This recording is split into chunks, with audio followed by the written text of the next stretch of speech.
Everyone, आज की class में हम लोग एरिया के बारे में पढ़ेंगे। ठीक है, area of rectangle and area of square. ये पहले भी मैं बता चुका हूँ। एक्सरसाइज 10.3 में ये दो फॉर्मूले हैं, सभी बच्चे ध्यान से देखेंगे। ठीक है बेटा, पहला फॉर्मूला है एरिया ऑफ रेक्टेंगल।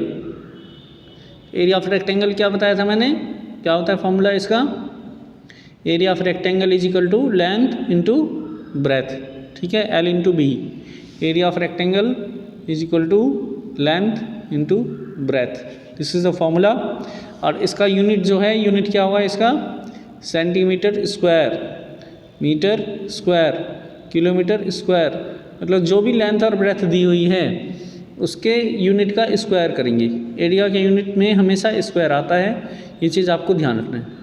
ठीक है, चलिए एग्जाम्पल देखते हैं।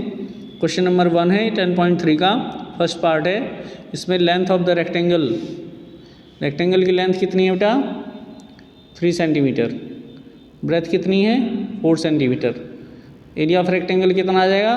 3 इंटू 4 12 सेंटीमीटर स्क्वायर। इस तरह से डी पार्ट है, इसमें लेंथ 2 मीटर है और ब्रेथ 70 सेंटीमीटर है। तो ये एक इम्पोर्टेंट क्वेश्चन है। इसमें विशेष बात का ध्यान रखना है कि लेंथ और ब्रेथ इन दोनों की यूनिट सेम होना चाहिए, ये ज़रूर ध्यान देना है आपने। कई बार क्या होता है कि बच्चे लेंथ और ब्रेथ देखते हैं और सीधे उसको मल्टीप्लाई कर देते हैं और जो आंसर आता है वो बोलते हैं ये एरिया आ गया। ऐसा नहीं है, लेंथ और ब्रेथ का यूनिट सेम होना चाहिए। दोनों या तो सेंटीमीटर में हो, दोनों या तो मीटर में हो, या दोनों किलोमीटर में हो। ठीक है, एक मीटर में हो और एक सेंटीमीटर में हो, तो फिर अगर ऐसा दिया हुआ है तो पहले हम उसको कन्वर्ट करेंगे। ठीक है, कन्वर्ट करके उनका यूनिट सेम करना है।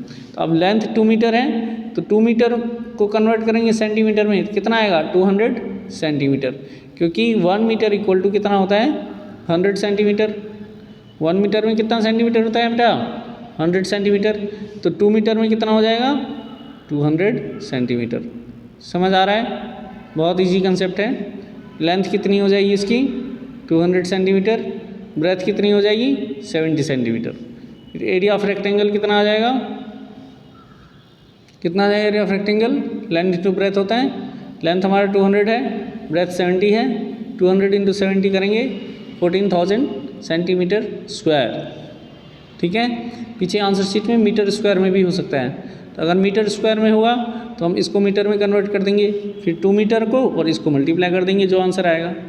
ठीक है, तो मीटर स्क्वायर में होगा तो मीटर में कन्वर्ट कर देना, सेंटीमीटर स्क्वायर में हुआ तो फिर सेंटीमीटर स्क्वायर में कन्वर्ट कर देना। ठीक है, समझ आ गया? चलिए नेक्स्ट फॉर्मूला है area of square. Area of square का फॉर्मूला होता है साइड इंटू साइड। क्योंकि स्क्वायर में लेंथ और ब्रेथ एक जैसी होती हैं, स्क्वायर की चारों साइड सेम होती हैं, तो लेंथ की जगह भी साइड आ जाएगा और ब्रेथ की जगह भी साइड आ जाएगा। Side into side, side square, ये फॉर्मूला होता है एरिया ऑफ स्क्वायर का। ठीक है, अब देखिए इसका एग्जांपल देखेंगे। क्वेश्चन नंबर 2 का फर्स्ट पार्ट है। इसमें कहा गया है कि स्क्वायर की साइड, इसकी लेंथ 10 सेंटीमीटर है। एक स्क्वायर है जिसके एक साइड की लेंथ 10 सेंटीमीटर है, तो हमें इसका एरिया फाइंड करना है। Area of square side into side होता है। वैल्यू पुट कर देंगे 10 इंटू 10। 10 इंटू 10 कितना हो जाएगा? 100 सेंटीमीटर स्क्वायर, इसका आंसर आ जाएगा। ठीक है, समझ आ गया? बहुत इजी क्वेश्चन है। इसके बाद नेक्स्ट है क्वेश्चन नंबर 4। इसमें क्या गिवन है कि area of rectangle 300 metre square given है और length of the garden 50 metre है। एक रेक्टेंगुलर गार्डन है जिसका एरिया पता है हमें और लेंथ पता है, और ब्रेथ हमें फाइंड करनी है। ठीक है, we have to find breadth. Now what is the formula of area? Area of rectangle is equal to length into breadth. Area की जगह कितना रख देंगे? 300, क्योंकि हमें एरिया तो पता है। लेंथ की जगह हमने 50 रख दिया क्योंकि हमें लेंथ पता है, और ब्रेथ की जगह ब्रेथ रहने देंगे, ब्रेथ हमें फाइंड करना है। अब इस 50 को आप लेफ्ट हैंड साइड में ले आओ, ये मल्टीप्लाई में है, इधर आके क्या आ जाएगा? ये डिवाइड में आ जाएगा। तो ब्रेथ इक्वल टू कितना आ जाएगा? 300 डिवाइडेड बाई 50, 56 या 300, 6 मीटर, इसका आंसर आ जाएगा। Breadth of the rectangular garden is 6 metre. ठीक है, इस तरह से क्वेश्चन नंबर 9 है, ये भी वेरी इंपॉर्टेंट क्वेश्चन है, इसको देखेंगे। इसमें कहा गया है कि एक फील्ड है, इसकी जो लेंथ है वो 5 मीटर है और ब्रेथ जो है 4 मीटर है। ठीक है, रेक्टेंगुलर फील्ड है तो इसकी लेंथ 5 मीटर, ब्रेथ 4 मीटर है। इसका एरिया कितना आ जाएगा, length into breadth 5 into 4 20 metre square area of the field आ जाएगा। अब इसमें 5 फ्लावर बेड्स हैं। फ्लावर बेड्स मतलब क्या होता है कि जैसे अगर कोई रेक्टेंगुलर फील्ड है हमारे पास, मान लीजिए ये रेक्टेंगुलर फील्ड है तो इसमें 5 फ्लावर बेड्स हैं स्क्वायर शेप। स्क्वायर शेप मतलब 5 इन्होंने फ्लावर्स के प्लांट्स लगाए हैं और उनका शेप जो है वो कैसा है, स्क्वायर शेप है ये, मतलब ठीक है। स्क्वायर शेप का फ्लावर बेड्स है, इसमें फ्लावर्स लगे हुए हैं, ठीक है। 5 फ्लावर बेड्स हैं। तो इन्होंने ये कहा है कि इन 5 फ्लावर बेड्स को हटाकर कितना एरिया है, मतलब ठीक है, without the adding of area of the 5 flower beds, ठीक है। तो हम कैसे फाइंड करेंगे, total area minus area of the flower beds. Flower bed का जो एरिया है ये टोटल फील्ड में से माइनस कर देंगे तो बचा हुआ जो फील्ड है उसका एरिया आ जाएगा। हमें रिमेनिंग फील्ड का एरिया फाइंड करना है, ठीक है। तो टोटल फील्ड का एरिया तो हमें पता चल गया, 20 मीटर स्क्वायर आ गया। अब ये जो है फ्लावर बेड्स है ये स्क्वायर शेप है, ठीक है, आर स्क्वायर शेप। तो स्क्वायर का एरिया क्या होता है, साइड इंटू साइड।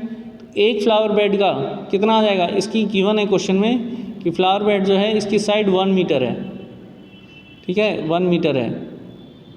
तो इसका एरिया कितना हो जाएगा, 1 इंटू 1 मीटर स्क्वायर हो जाएगा। Area of 1 flower bed 1 metre square.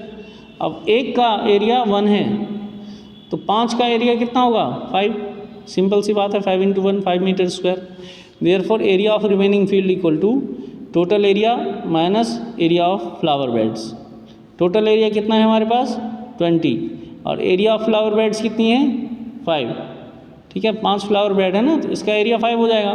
तो 20 माइनस 5 करेंगे कितना आंसर आएगा, 15 मीटर स्क्वायर, ये इसका आंसर आएगा।